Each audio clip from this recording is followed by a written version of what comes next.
Anne Osmond, Clarté sur l'occultisme, édition d'Evry, 1947. Mot de conclusion.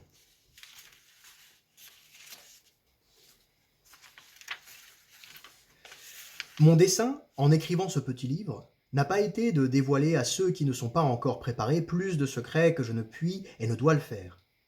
Je puis ouvrir certaines portes devant des élèves qui ne refusent pas leur temps et leurs efforts pour arriver à certaines compréhensions, à la possession de certains pouvoirs et surtout à la connaissance de lois qui, pour être toutes naturelles, n'en surpassent pas moins de beaucoup nos possibilités quotidiennes. Il n'est rien qui soit moins connu que les pouvoirs de l'être humain, et les humains sont peut-être les créatures qui le comprennent le moins. Le professeur aurait déjà fait une chose sérieuse et grande s'il avait fait comprendre et réaliser à chacun de ceux qui se confient à lui tout ce qui est en sa possession. Nous ne nous rappelons pas assez que nous avons été créés à l'image de Dieu et que, si nous nous remettions volontairement dans la voie qui nous a tracée, nous retrouverions au moins une partie de ce rythme souverain qui refléta dès avant le commencement du monde la lumière émanée de Dieu. Ce que j'ai voulu par le présent, c'est laisser les profanes sympathisants parler de ces faits encore nouveaux pour tant de gens et qui sont pour tous une tentation bien vive.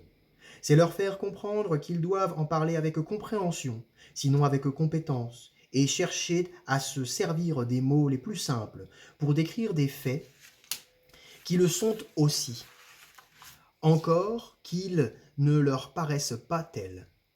L'essentiel est de chercher à comprendre, et non d'agir au hasard et au plus grand péril de leur santé physique et morale. Les sciences traditionnelles ne sont interdites à personne.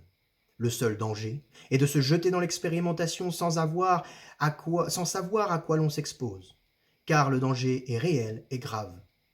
Même quand on en parle, il est nécessaire de savoir de quoi l'on parle et de ne pas mêler dans sa pensée les diverses formes de notre pouvoir, car des confusions peuvent naître qui amèneraient nous ou les autres à tenter d'agir au hasard sans due préparation, avec les mêmes risques que l'apprenti sorcier, et sans avoir le recours de voir enfin le maître venir qui remettra toutes choses à leur place.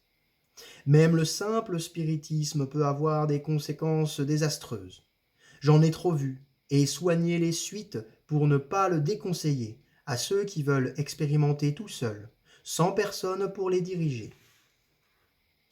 Les sciences traditionnelles ne sont interdites à personne, mais que mes lecteurs me permettent de leur dire que le profit le plus certain qu'ils en puissent tirer tout de suite, c'est de connaître la nécessité d'une formation intellectuelle et morale avant d'entreprendre quoi que ce soit de pratique.